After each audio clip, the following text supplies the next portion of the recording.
ուժային դիսբալանսը չի փոխվել, մենք ավելի ենք թուլացել, խզում կա ուժային դիսբալանսի օգուտ Ադրբեջանի, դիվանագիտական միջավայրն էլ չի փոխվել, այսինքն ավելի պարզ ասենք, Հայաստանը չունի որևէ դաշնակից, որը նրան երաշխիքներ կտա ադրբեջանական հնարավոր ագրեսիայի դեմ։ Հետևաբար, հետընտրական փուլում, եթե վերարտադրվեց Նիկոլ Փաշինյանը,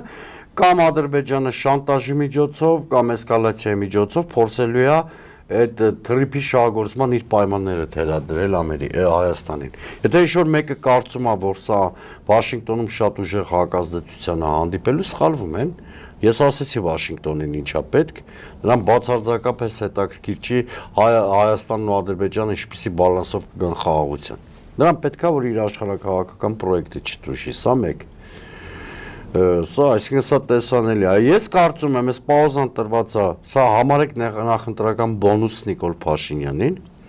Ընտրվելուց հետո եւ սահմանադրության փոփոխության հարցնասրվելու, բայց ավելի շատ այդ թրիփ կոչվածի կամ Զանգեզուրի Միջանցքի հարցնասրվելու